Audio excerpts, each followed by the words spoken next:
Hello, FBC Church family. We are here another day in the book of Proverbs. If you're keeping track, today is the 20th, so we're in the 20th chapter. So as a church, we're trying to read through a proverb a day over the month of May. So join us as we look at this 20th chapter.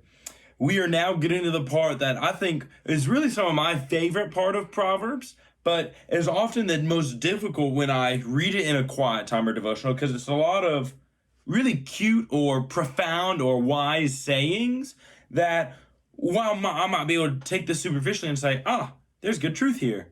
It can be a little difficult when we try to study it through in the morning, because they can often seem disjointed. They can often seem unconnected. So let's read. I want to pull out a few of the Proverbs. The 20th chapter has 31 verses, so I won't read its whole here, but I'd like to just read a few and kind of draw out some of the things that hopefully you could do in your own quiet time or devotional.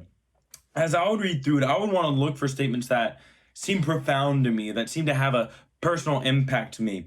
When you look at verse 5, one says, "Counsel in a person's heart is deep water, but a person of understanding draws it out." That, to me, that's pretty profound. That might seem, kind of, what's that supposed to mean? A deeper meaning. But I think what that speaks to is the complexity of people. How when we are patient to hear and understand others, we can draw out meaning. We can give application and counsel to other people, but it takes a bit of patience.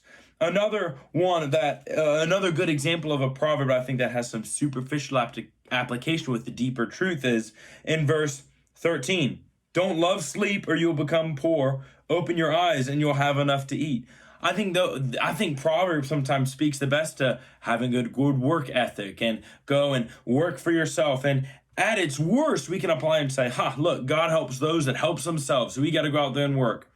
And superficially, we might think it means that, but the deeper meaning that's there is saying, God is going to provide for you. Open your eyes and look for the opportunities that God has given to be provided for. Equally, God can rain manna from the sky, but God can also tell you to go and cast your nets because God has given you the opportunity to work for what is in front of you.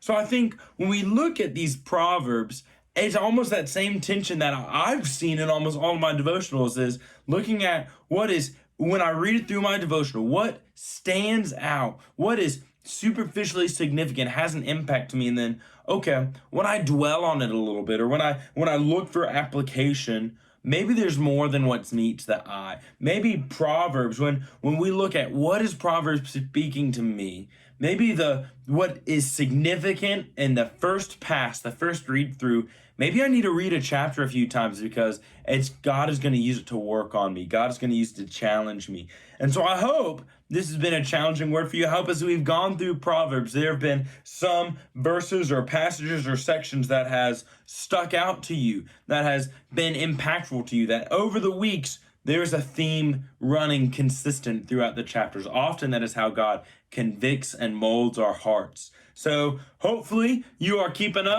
track. It's okay if you've missed a day here and there. It's easy to know what day we're on because if it's the 20th of the month, we're on the 20th chapter. And so I've really enjoyed bringing this word to you and hope that you will keep up with us and join us next time as we keep working through the book of Proverbs.